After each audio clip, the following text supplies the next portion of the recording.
संध्या ढल रही थी। गोसिज्ज सालवंदाए की हरी भरी टहनियां हल्की ठंडी हवा के साथ झूम रही थी। पक्षी अपने घोंसलों की ओर लौट रहे थे और जंगल में एक अजीब सी शांति थी, गहरी, रहस्यमयी और ध्यानमय। आज इस शांत वन में एक विशेष चर्चा होने वाली थी।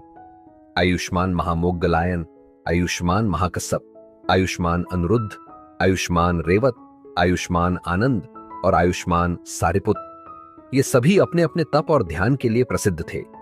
वे सब एक महत्वपूर्ण प्रश्न पर विचार कर रहे थे। गोसिज्ज सालवन किस प्रकार के भिक्षु से शोभायमान होगा?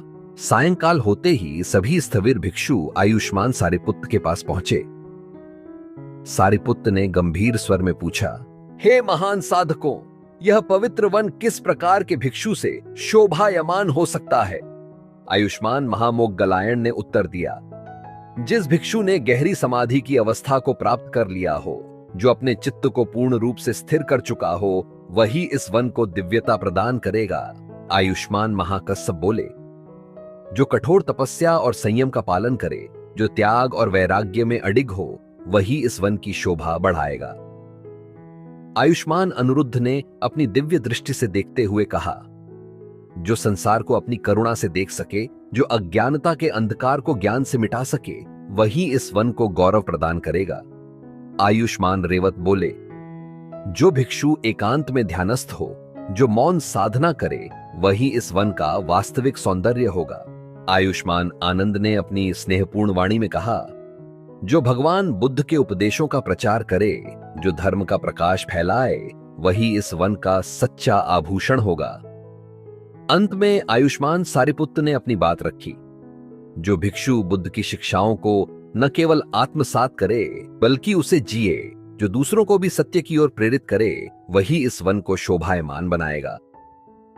यह चर्चा गहरी थी, लेकिन उत्तर अभी भी अधूरा था। इसलिए सभी भिक्षु भगवान बुद्ध के पास गए और उनके चरणों में बैठे।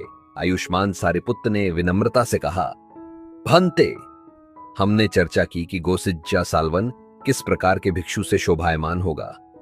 सभी ने अपने अपने विचार रखे, लेकिन अब हम आपसे पूछते हैं, हम में से किसका कथन सबसे श्रेष्ठ है? भगवान बुद्ध ने अपनी आंखें बंद कर क्षण भर ध्यान किया।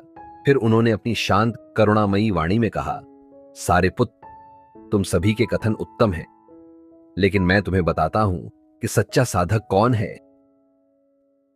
सभी भिक्षु बुद्ध की ओर ध्यानपूर्वक सुनने लगे।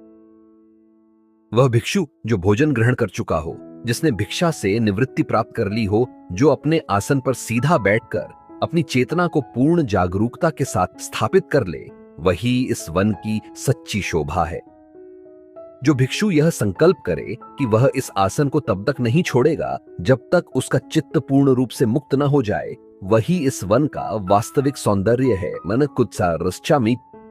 वह भिक्षु जो अपने भीतर के सभी आश्रवों, मानसिक विकारों को पूर्ण रूप से नष्ट कर दे, जो अज्ञानता, मोह और अहंकार से मुक्त हो जाए, वही इस वन का सबसे बड़ा आभूषण होगा।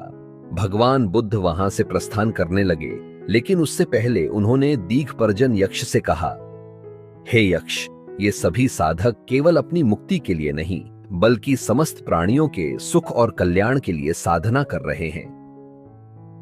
ये केवल आत्म कल्याण में ही नहीं लगे हैं, बल्कि वे पूरे लोक पर अनुकंपा, करुणा रखते हैं।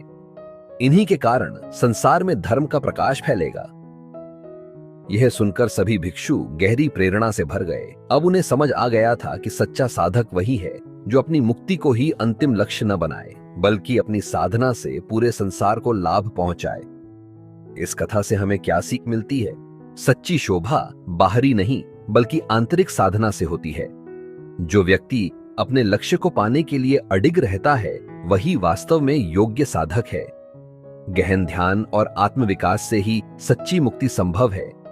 सच्चा त्याग वह है जिसमें व्यक्ति अपने मन को पूर्ण रूप से निर्मल कर सके।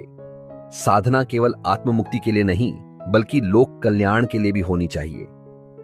यदि यह ज्ञानवर्धक कथा आपको पसंद आई हो, तो वीडियो को लाइक करें ताकि यह और लोगों तक पहुंचे।